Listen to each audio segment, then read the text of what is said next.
Hello, everyone. Spiker here with another interview with one of our Tiger alumni. His name is Micah Evans, and he's been with the New York Mets for the past 3 years in their player development side down at their spring training complex in Florida. What makes Micah a fascinating interview is that he has a master's degree in mathematics from the University of Central Missouri. So we talk about how he views player development a little bit different than most. And then we also talk about his recruiting timeline to get to the University of Central Missouri, which they're known for being an elite baseball program. And he was on one of their teams that end up making an historic run to the national championship title game. So you will find this very refreshing from many different perspectives. One being on the educational side and figuring out like, hey, what am I interested in and what can I possibly do with the opportunity that I have. And then also from a recruiting standpoint is that maybe it could just take one game at the right opportune time when scouts are looking and you end up having the game of your life and everything is set. So there's a lot of different perspectives inside of this interview that I think is super valuable to listen to. So I hope you enjoy this conversation with Micah Evans. This is a Rawlings Tigers podcast episode. Yeah, that's the plan. I honestly I never really saw myself like having a career in baseball until like literally the April before I graduated, and I just found a random guy that I saw work for MLB front office, and I shot him a DM on LinkedIn, and I said, "Hey, do you have any tips or guidance on how to get your foot in the door in baseball?" He actually sent me his number. We talked for like a half an hour on the phone, and he sent my resume straight to the Mets, and that's how I got that job. Like before that, I really was like, I was kind of set like I was gonna have a job in mathematics, like it's what both my degrees are in. And like it was just talking to the right person at the right time, like being a little bit like vulnerable with somebody, and it literally landed me a job for 3 years. So then, like, what did you learn in those 3 years with being inside the Mets organization? I mean, kind of a lot. I was fortunate enough that the original job that I got was a position where you do three rotations of different departments. It's roughly an 18-month program. So I started in baseball systems where you're at an affiliate and you're running all of the data tracking technologies, getting video, anything else that the coaches can would like possibly want to like help their players out. And so like that was a good way for me to just like learn like what big league clubs are like, kind of looking for, what they're wanting to do with their players, like how a practice like actually runs out, right? Without having like any experience to it, not having played professional baseball. So like that was like awesome. And just being able to hear different perspectives from all the different coaches. You're always around the action. So like you're always a fly on the wall essentially.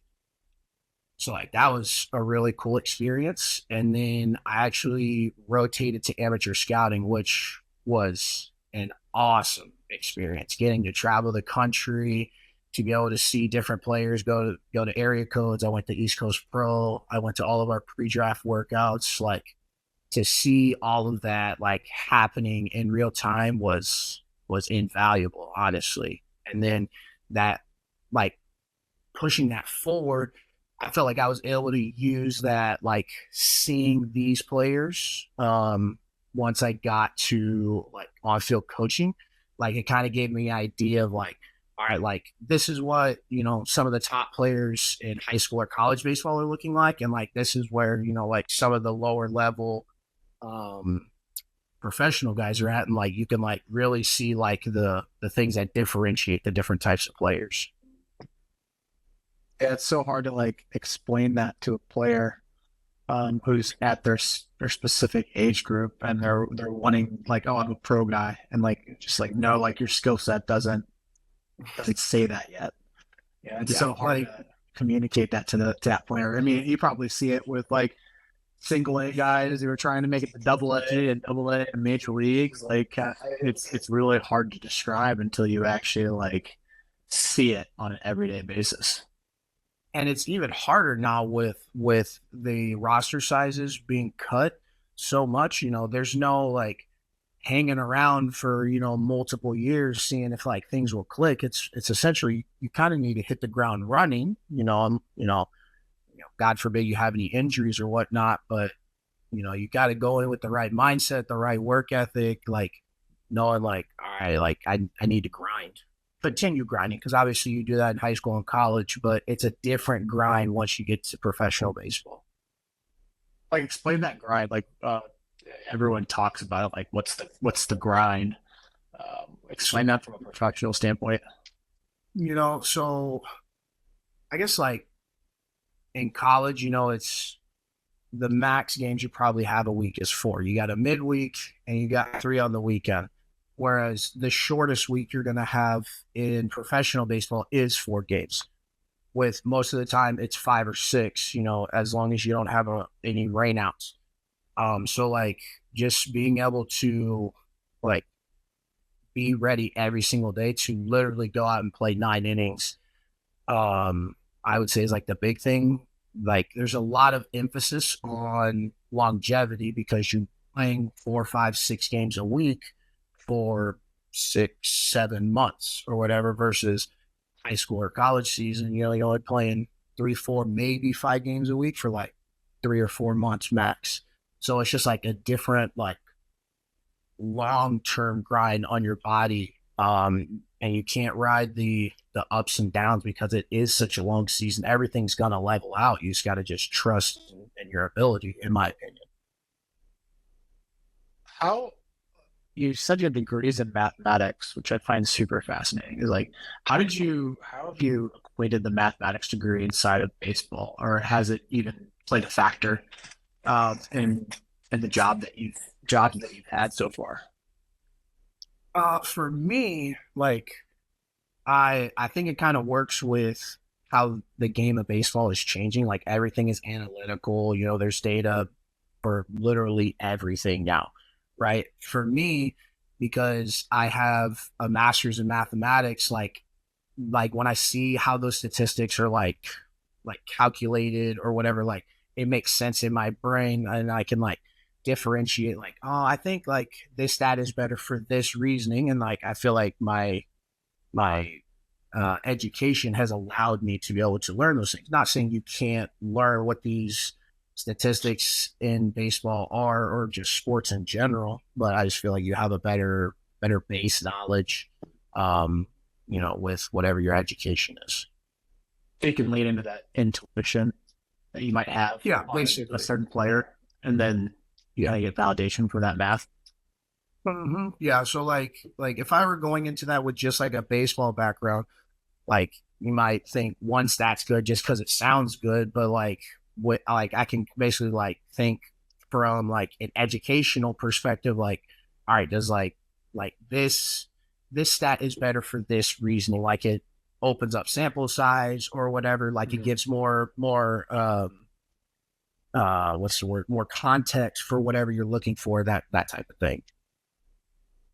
And college players don't typically go after mathematics as a degree. That's typically like a criminology or education. Like, there's nothing wrong with that. Don't get me wrong. Like I think that those degrees are good. Just don't do like knitting on Wednesdays. I think that degree is a throwaway. But yeah.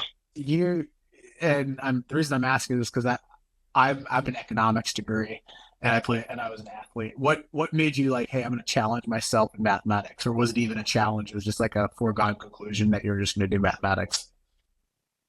Well, I've always been a math nerd. Like I was just like doing that like all the way through high school, and then the way that I actually figured out my undergrad was my math or statistics teacher, whatever, my senior year of high school.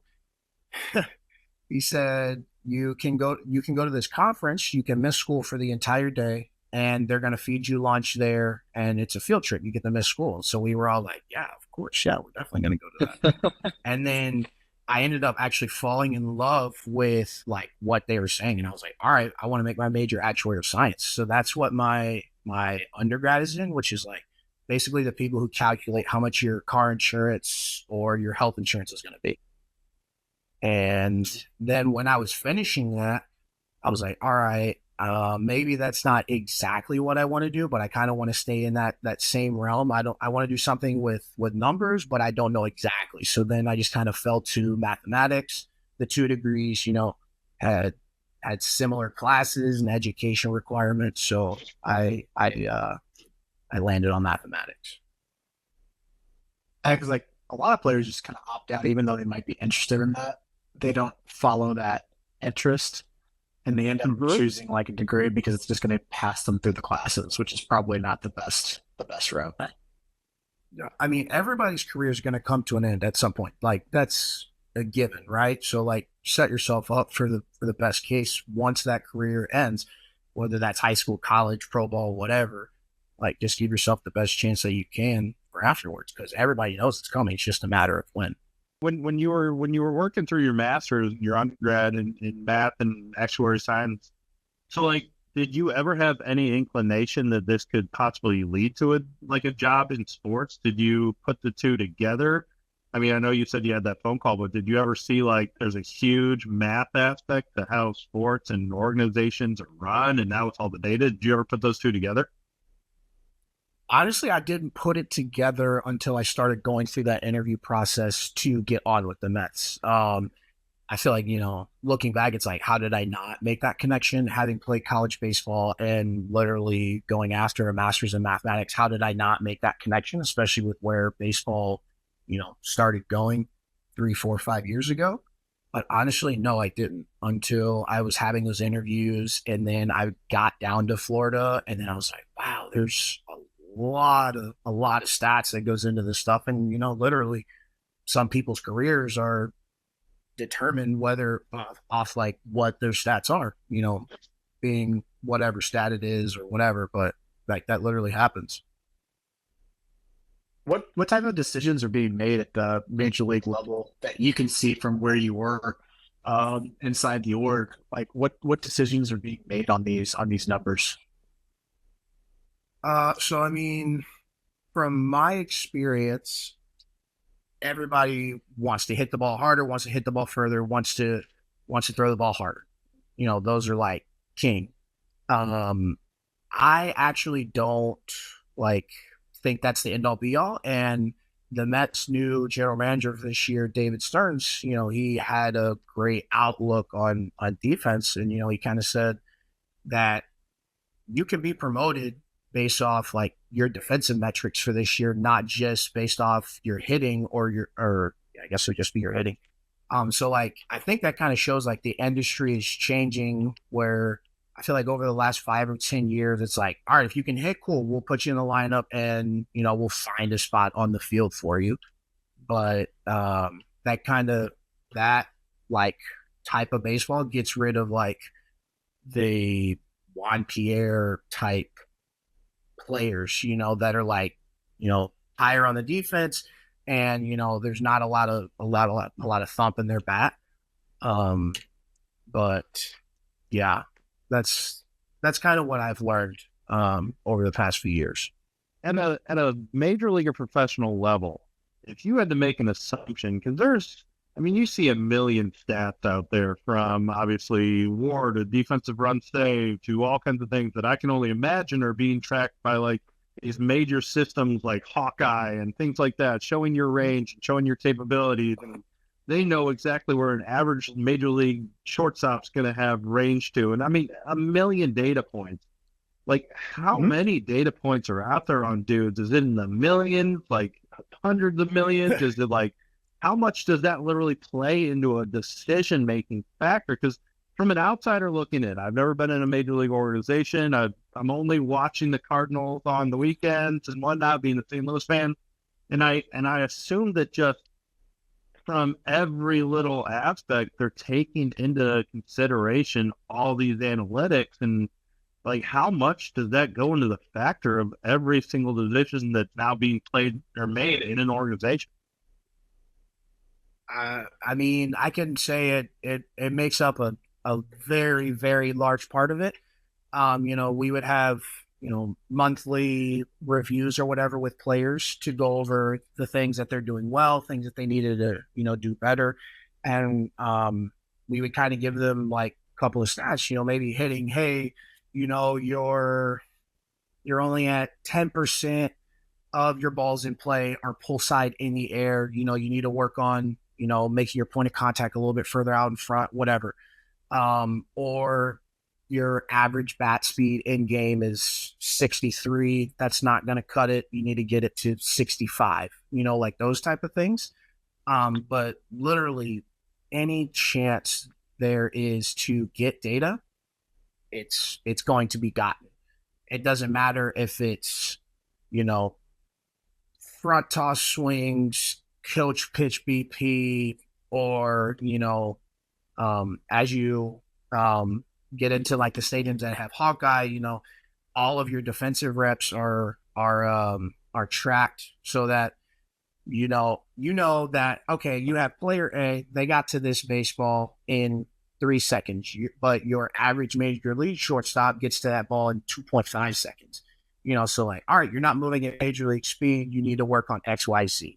So I mean, everything has the ability now to say, all right, this is exactly how you're doing things, how fast you're doing them, and compare you to a big league player at your position and say, all right, you need to work on blank, blank, blank to be able to get to this level. What's been the stat that's, or I guess metric that you found that has been a pretty good indication of success? Whether I that's personally, like from a draft standpoint or even just from an in-season standpoint. I personally love weighted runs created plus. Like it, encompasses all facets of how a player provides runs to the team. It's not, I feel like slugging, gets a little bit over exaggerated. Like, yes, everybody wants to hit for damage, but if once you get to second base, are you a liability on the bases? Are you a base jammer? Like, okay, well then that factors into you creating a run after you're on the bases. So I feel like weighted run created like fully encompasses like what you're truly adding to the team offensively. Could you explain how that's calculated? Yeah, so the formula is it takes into account your weighted run above average per plate appearance against the league runs per plate appearance. It's also weighted for ballpark factor. So, somebody who's playing in Coors Field versus, let's say Tampa, one being indoor and one being literally in the mountains, they can adjust for that now. And then it's normalized by the league weighted runs created per plate appearance. So like, it's like directly saying, all right, this is what you're providing to your team. It's normalized by certain factors, like based off how easy or how hard it is to hit at your ballpark, the distances of the ballpark. Let's say it's the Polo Grounds and everything's 500 feet. Well, it's going to be harder to hit home runs there.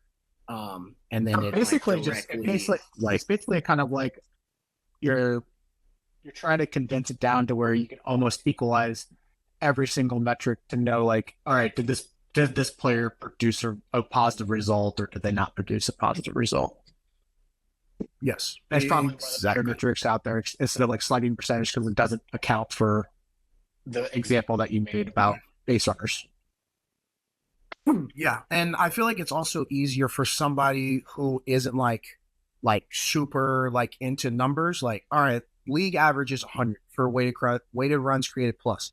If you're below 100, you're below average offensively. If you're above 100, you're above average offensively. And so like it's very visually easy to understand, below or above.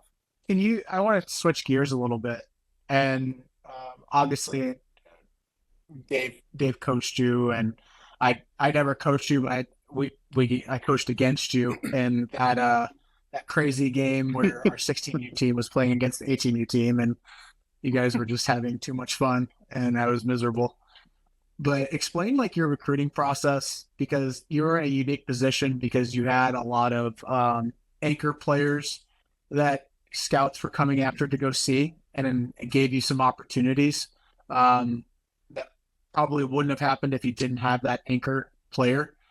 Could you explain like your recruiting process and like how you approached it with those players on your team? Yeah, so to me, like, I mean, Eric Miller was on my team for part of my time with the Tigers, and he's literally in the big leagues. Like, to me, like, it didn't really matter like who you were. Like, all right, we're all here to move on to the next level. It doesn't matter if the scout's here to see me, you, or the guy who's not even playing today. They're here to see a baseball game and like literally take advantage of any single opportunity that you can. Like that day, where UCM actually like fully decided that they wanted to like pursue me. They, if I remember correctly, they weren't there to see me that day, and I just happened to have literally the best game of my high school career. So like, I went from not even being on their radar to they were like, "Yeah, I want this guy." Did you feel like you were always in a good standing of like your recruiting process? Or did you feel like at times that it was slipping away from you where you didn't know if you were going to get picked up or not? I think I kind of felt both. I feel like it was in a good position because like our team was stacked. Like we had a lot of guys. Everybody on our team went to go play college baseball, right? Now, we went to D1, D2, D3, NAIA, but like we all went on to the next level and played college baseball. So like I knew I was going to get an opportunity somewhere because I believed in myself and I believed in the like not situation, but lack of a better word, like me putting myself with the Tigers. Like, all right, I felt like I was in a good spot to get noticed. It was just a matter of time of when and then by who. Did you ever feel like was there any jealousy on that team, like as guys started getting picked up, or were you guys all just on the same page? And it was like, you know what, I really just don't care. I'm just glad to be playing the game.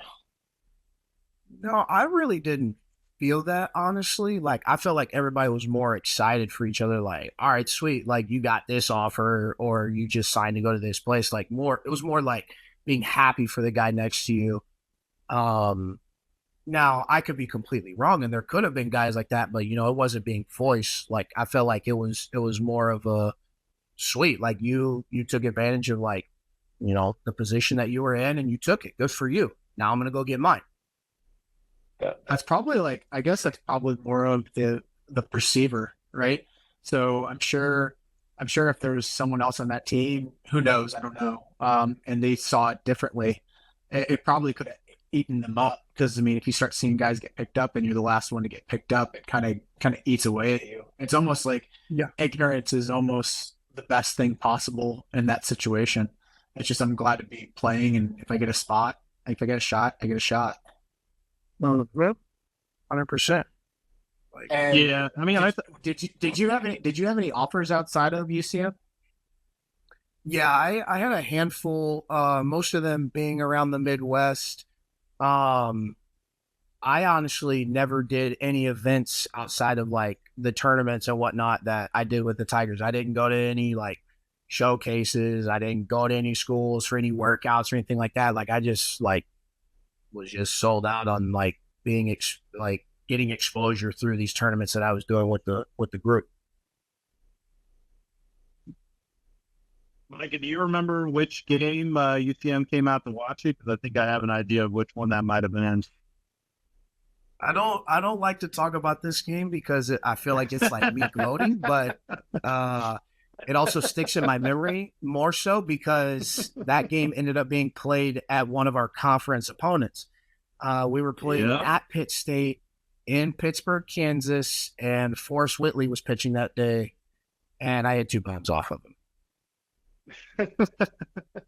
What's Forrest Whitley doing right now?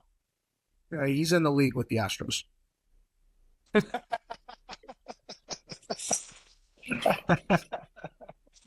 Which actually, like, he was starting. I can actually remember the name of the team. I believe it was the South Texas Sliders because oddly enough, the catcher who was catching Forrest Whitley that game is actually a minor leaguer for the Mets right now. So me and him, we made that connection during spring training this year that we actually met during that game, 7, 8 years ago or whatever, but we had no idea until literally this year. It's pretty crazy. That's cool. That's Small world, brother. Yeah. Micah, this has been an awesome conversation, man. I really appreciate the time and chopping it up with us. What's the next step? What's the next steps for you right now? Honestly, I'm just gonna wait to hear back from a couple of teams. Enjoying the off season. Honestly, I'm trying to figure out a way to give back to youth athletes more. I've talked with Berthy a couple of times about seeing what I could do to, be more involved with the Tigers. But I've been fortunate enough to play college baseball and now work in professional baseball for a little over 3 years. And so I want to try to give back to the youth and get some of the information that I just didn't know when I was their age so that they can take it, run with it, and they get at an earlier age. And hopefully it makes an impact in their career. Sure. Dave, you got anything else? No, man. I mean, I think it's really cool. I never honestly knew that you were a mathematics major, and that you went that deep on that side. So I think with the way that the game is going nowadays, I think that that's a really cool insight for a young guy entering college who may not know exactly what he may want to study. Maybe he likes math, but and the sciences and everything like that, but he had no idea how actually impactful that is in the professional game. And how, I mean, I hear it from guys that I know who work within organizations of how valuable those guys are now to organizations. You're seeing that side of the major league staff and the roster and everything. You're seeing that side grow because it's becoming so important. That's where a lot of those organizations feel like they get the edge. Like talking to guys in certain organizations that value the data, that analytics. I mean, they feel like they get an edge on the field for that, and there's no shortage of data, and tech is not stopping, and it's only going to become a bigger part of the game. We're even seeing it, Micah, at the younger levels with the guys that we work with, of how now today's data and tech is infiltrating the younger age groups. And that's going to become more welcoming to those guys. They're going to start to understand it, and then it's going to be something that they're just used to moving up the ladder into college and professionals. But that's a cool insight that you're utilizing, what you studied in college in a sport that you played in college, and seeing that there's the future for that. And I think that's something that if a young guy's listening and is interested in that and knows that, hey, that's the path for me moving forward. Because that, I don't think a lot of people would have thought 5-10 years ago that the mathematics and data would be such an integral part of a front office staff or any staff member of a major league, roster. Yeah, I mean, there's positions now where people's sole job is to evaluate players based off video and the data that they're provided on the player. They will never see the person in person, the player in person, ever. Your sole job is to evaluate them on video and data. So, I mean, yeah, there's definite opportunities there, like for somebody who is like, how can I, make my way into baseball? Well, that's one way that is only booming right now. 100%. 100%. That's cool, man. Yep. All right. I appreciate it, Micah. Thank you. Of course. I'm happy to do this. Appreciate it, guys.